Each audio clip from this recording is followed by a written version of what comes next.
Hello everybody, welcome to the Impressive channel. There have been some major updates involving Tory Lanez appeal case. Now Tory Lanez and his legal team have been working hard to overturn his conviction. He was convicted of shooting at Megan Thee Stallion, and he's currently spending 10 years in prison, and his legal team found some new evidence that proves his innocence. For one, it was said that Tory never shot at Megan. It was actually Megan's friend Kelsey.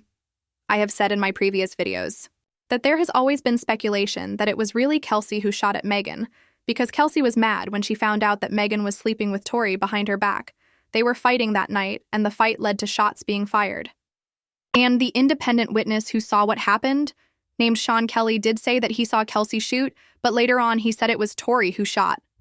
So his testimony was very conflicting, but it wasn't what he initially told the police. Tory's defense asked him, "Did you say that after you saw the two girls fighting, you saw one of the girls shoot, sir?" He said, "I believe so." But Tory's defense interjected thereafter, "Did you say that the shorter guy got involved at that point trying to take the gun away?" And the prosecutor, Mr. Bott, tried to object, and the judge overruled it, and then Tory's defense asked again, "Is that what you said?" And the witness, Sean Kelly, said, "Yeah." So he admitted it, and not only that, Tory's driver, who was there that night of the incident named Jaquan Smith, said in his affidavit that he saw Kelsey with the gun in her hand, and Tory tried to disarm her also. Recently, Tory's legal team said that they talked with Kelsey's security guard, and Kelsey's security revealed that Kelsey admitted to shooting Megan. Not long ago, Unite the People was approached by a gentleman named Bradley James. Mr. James informed us he was working as the bodyguard and driver for Miss Kelsey Harris during Mr. Peterson's trial. Mr. James informed Unite the People that he was witness to the conversation Miss Harris had, where she stated she had the gun, she fired it 3 times, Mr. Peterson grabbed her arm and knocked it down, and the gun fired 2 more times. In essence, Mr. Peterson never shot anybody, never even touched that gun, never fired the gun. So that right there is really a bombshell revelation. Now some people might say, well, if Kelsey was the one who shot her, why didn't Tory testify, and why did Tory go online and say she didn't shoot her? And why was Tory apologizing to her on that jail call? What was he apologizing for, and why did he sound so guilty? It is what it is.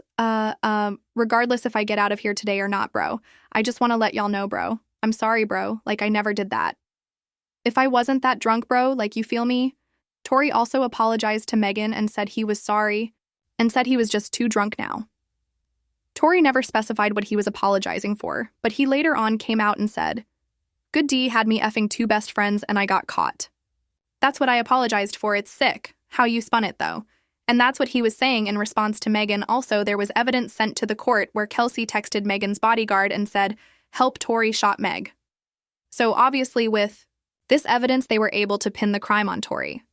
However, the major evidence that Tory Lanez's legal team presents, evidence of Tory's innocence completely skipped over, was the DNA evidence. The prosecutor said that his DNA was inconclusive. But if you shoot at somebody 5 times, your DNA has to be conclusive. According to the prosecution, Tory was excluded from the clip of the gun. DNA analysis showed that there was a 0.01% chance that Tory touched the actual gun itself. As the attorneys laid out here today, the prosecution failed to produce a single shred of forensic evidence tying Tory to the actual gun. His fingerprints weren't on it. His DNA was later found to be 100% nearly excluded from the gun, as shown in the worksheet that was provided to the defense late on the eve of the actual trial. There is a 0.01% chance Tory's DNA was on the firearm. This has always been the most confusing thing about this case to me, is the DNA evidence that DNA doesn't match up with the story that was being told. We don't even know if he actually owned the gun. They put that gun charge on him and said that he was carrying an unregistered semi-automatic firearm. They never checked to see who the gun belonged to, but his DNA wasn't on the magazine of the gun, nor was his DNA conclusively found on the actual gun, so that could kind of lead people to believe that maybe he didn't own the gun. And also, it's hard to prove if he shot it, if his DNA ain't there. And another thing that was weird is Tory's DNA was the only one tested that night. Why wasn't Miss Harris's DNA taken? Or Was it taken and the information simply never given to the defense? In fact, there were 3 people that night at the scene who tested positive for gunshot residues. One of those was Kelsey Harris, as Gianno mentioned. When you hear it detailed like this, it does sound crazy. It does sound like there was some foul play. Another irregularity. Why, at Ms. Harris's police interview, was a non-lawyer, non-family member record company executive allowed to participate?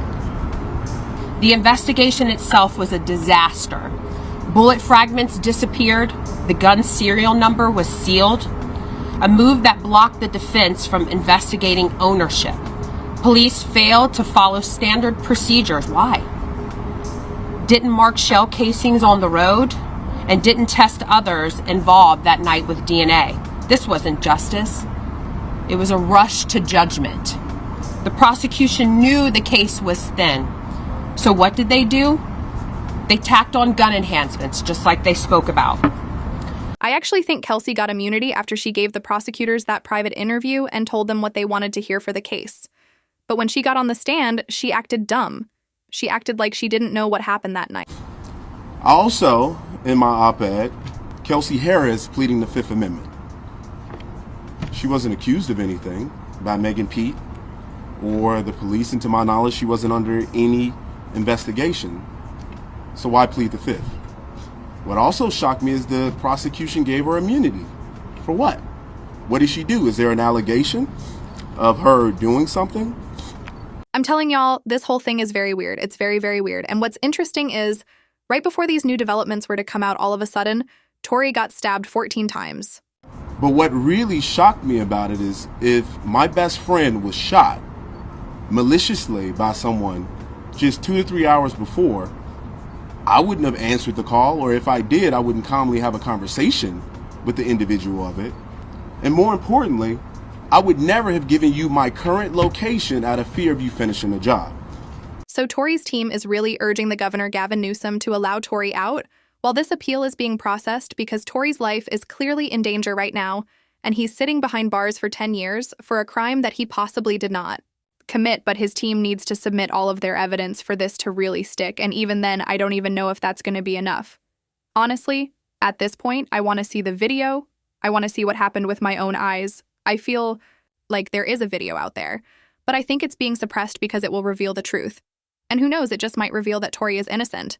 But if that were to be the case, that would be the last thing that the LAPD and the DA and the prosecutors want. They don't want the truth coming to light. It not only will make Megan out to be a liar and Kelsey to be a liar, but it will expose the corruption of the whole LAPD, and also it would expose the corruption of Rock Nation. Desiree Perez and Jay-Z, right now, Tory was found guilty in court of law, so he is legally guilty, but if it comes out that he's actually innocent, then he could sue them into bankruptcy and everybody involved will be investigated, and that is a rabbit hole that they don't want nobody going down in one thing. I also find interesting is that whenever somebody speaks out in support of Tory Lanez, they all of a sudden face some backlash or get caught up. Now, Chris Brown gets arrested after supporting Tory, came out and supported Tory and said, "Free Tory." Guess what happened to Chris Brown, y'all? He got arrested at a 5-star hotel in Manchester, and it was over this bottle attack incident that happened back in 2023 that was over 2 years ago. And this is alleged, by the way. I don't know if they actually have footage or proof of this attack or not. But it's interesting that he didn't get arrested when it actually happened. But he got arrested 2 years later, and now he's facing charges over this. And this happened right after he said free. Tory, that is very suspicious to me. But see, Chris Brown should have never said free Tory. He already got enough issues as it is. So he needs to tread very lightly. Also, I do find it interesting as well, when Drake said free Tory, there was this campaign to take him down. If you notice now, I do know that the real issue behind that is because Drake was beefing with the head of Universal, Lucian Grange. However, there were some other people who had an issue with Drake saying free Tory, so you had all these rappers come together to come at Drake, and Kendrick Lamar was spearheading the anti-Drake movement and Rock Nation, and the NFL awarded him with the opportunity to perform at the Super Bowl halftime show.